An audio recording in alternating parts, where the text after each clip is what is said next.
Você sabia que Deus criou um lugar que poderia ter sido a maior prisão de todos os tempos? Exceto por um detalhe. Quer saber que lugar é esse e como foi feito? Fica nesse vídeo até o final que eu te conto.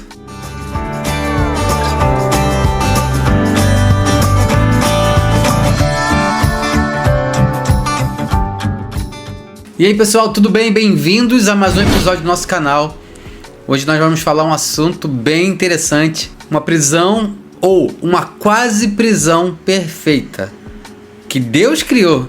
Exceto por um detalhe, esse lugar não se tornou prisão. Antes da gente falar que lugar é esse e como é esse lugar, não esquece de deixar aqui a sua curtida, sua joinha, o seu comentário e siga o nosso canal se você ainda não segue. Ativa ali o sininho para que você receba conteúdos como esse em tempo real. A Bíblia diz em Gênesis 2, versículo 16: Mas o Senhor Deus lhe ordenou: coma à vontade de todos os frutos de todas as árvores do jardim, exceto da árvore do conhecimento do bem e do mal. Rafa, mas o que isso tem a ver com a prisão quase perfeita ou a quase prisão que foi criada por Deus? Deus nunca quis criar prisão, e o detalhe que faz toda a diferença de não existir prisão é o que já acontecia no céu.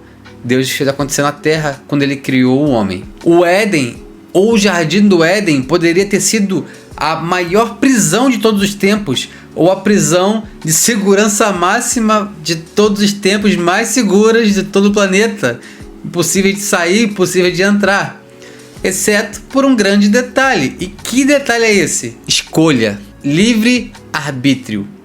Deus colocou a árvore do conhecimento do bem e do mal e falou para Adão: não coma desse fruto. Se ele falasse para Adão: você não vai comer desse fruto porque você não vai conseguir.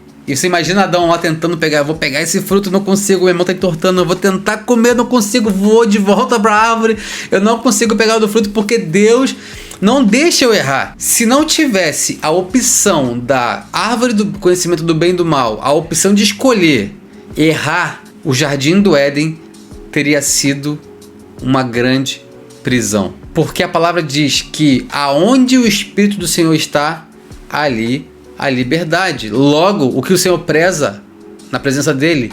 Liberdade. Deus não nos controla. Um dos frutos do Espírito é domínio próprio. Como é que nós temos domínio próprio se somos controlados? Nós temos livre arbítrio. A Bíblia diz que Lúcifer, ele se rebelou contra Deus no céu. Isso quer dizer que o céu é um lugar que você tem liberdade para fazer escolhas. E Lúcifer e os anjos caídos fundaram as péssimas escolhas. Se existe alguém que inventou escolhas ruins, foi Lúcifer e os anjos caídos. A Bíblia diz que onde o Espírito do Senhor está, ali é liberdade. E também diz que o Senhor fez do céu sua morada. Ou seja, se você pensar, tirando a parte que ele é onipresente, está em todos os lugares, tá? Esquece essa parte. Mas digamos que ele mora no céu, embora o céu não consiga contê-lo. Ele criou o céu e o céu não consegue contê-lo. Mas o céu é sua morada, ele fez o céu sua morada.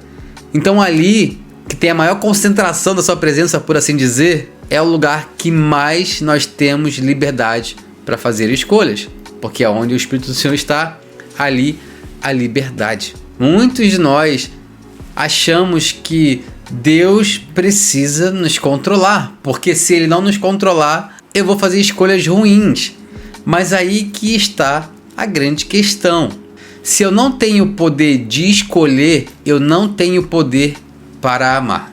E Deus, ele não obriga ninguém a amá-lo. Ele nos convida, porque ele é um Deus relacional e ele nos ama. Por isso a gente ama, ele nos amou primeiro. E a gente só está respondendo esse amor. Agora, se eu não tenho escolha, se Adão não tivesse escolha no jardim, ele seria um prisioneiro do paraíso. E o pastor Dennis Silk fala muito sobre isso no livro Mantenha o Seu Amor Aceso, que inclusive, link está aqui na descrição se você quiser comprar esse livro, sobre pessoas poderosas e pessoas sem poder. E o que ele define como pessoas poderosas e de pessoas sem poder é que pessoas sem poder estão sempre terceirizando responsabilidades, sempre culpando alguém por alguma coisa. E pessoas poderosas são pessoas que assumem responsabilidade, pessoas que respondem por seus atos. Então, quando Deus nos criou, Ele nos criou como pessoas poderosas, porque Ele nos criou a sua imagem e semelhança. Nós já víamos o mundo como Ele via, Ele nos criou a sua imagem e semelhança. Imagina, Deus criou o mundo e criou o homem, e o homem via o mundo como Deus via, com fé, com esperança, perspectiva da forma que Deus via. E veio a serpente e disse que se ele comesse do fruto do bem e do mal, ele seria como Deus. Imagina, ele já era, no sentido de que foi feito à imagem e semelhança de Deus, ele não tinha pecado. Ele não era Deus, mas ele foi feito à imagem e semelhança de Deus. E no momento que ele escolhe comer do fruto, adivinha o que acontece? Ele passa a enxergar o mundo como Deus vê, só que agora não o nosso próprio Deus, mas agora o novo Deus desse mundo, a serpente. Agora ele passa a enxergar o mundo com os olhos da serpente. E Deus deixou de ser o pai para ser o inimigo. Mas isso só aconteceu porque Deus deu escolha para o homem. Deus já sabia que ia acontecer? Na sua onisciência, sim. Tanto que a Bíblia diz que ele preparou Jesus muito antes da fundação do mundo para responder e resolver nosso problema. Mas isso não quer dizer que ele não contava que o homem não errasse. Eu acredito que Deus ele vê sempre os dois caminhos. A minha escolha vai decidir qual caminho eu vou tomar. Ele já sabe os dois finais, mas o caminho sou eu que decido. Só que, se Jesus foi preparado, então, quer dizer que ele já sabia que Adão ia errar. Sim, que eu acabei de falar. Mas ele também sabia o destino se Adão não errasse. Só que Deus ele é especialista em criar respostas para problemas que ainda não existem. Por isso ele preparou Jesus de antemão. Por causa de Adão, todos nós sofremos as consequências do pecado. E Jesus veio para pagar por isso. E além disso, Jesus não veio somente para pagar pelos nossos pecados, mas ele veio para restaurar também a nossa posição com o nosso Pai. Por causa da morte de Jesus, nós fomos justificados e hoje nós temos direito a sentar à mesa do Pai de novo. E a grande queda, na minha opinião, além da separação de Deus e do homem por causa do pecado, foi que a partir da queda, Adão e nós seres humanos deixamos de enxergar o Pai como ele realmente é, por causa da serpente, por causa da lente da serpente. E agora nós enxergamos o Pai como a serpente vê. O Pai, inimigo, um Deus castigador. Por causa da serpente, nós enxergamos Deus de uma forma diferente. Mas graças a Deus, Jesus veio e restaurou a nossa vida, restaurou as nossas lentes. E agora nós podemos enxergar o Pai como realmente Ele é. E nós hoje somos livres para decidir amar e entregar nossa vida ao Senhor com toda a nossa força, com todo o nosso entendimento. E é por isso que nós não moramos numa prisão. Quando você entrega a sua vida para Jesus, você é livre, você é liberto, você sai de uma prisão. E muitas pessoas acham que nós estamos fazendo um intercâmbio de prisões. Saímos da prisão do mundo para a prisão de Jesus, para sermos controlados por Ele.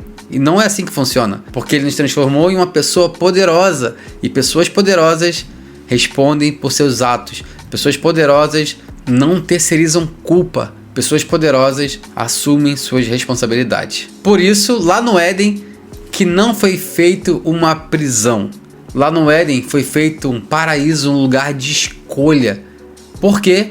Porque onde a presença do Senhor está, ali é liberdade. O Senhor te fez livre para escolher e escolher bem. Então, por um pequeno detalhe, chamado escolha livre-arbítrio, o Éden não se tornou uma prisão, a mais perfeita de todas as prisões. Por quê? Porque Deus deu ao homem o poder da escolha. Escolha com sabedoria. Peça ao Espírito Santo que seja o seu conselheiro, que te ajude a fazer boas escolhas, porque ele pode te dar conselhos, mas ele não pode decidir por você. Afinal de contas, você é uma pessoa poderosa. Você não terceiriza culpa, você assume responsabilidade. E você faz escolhas baseadas no que Deus diz e não no que as circunstâncias e a vida diz. Não é mesmo?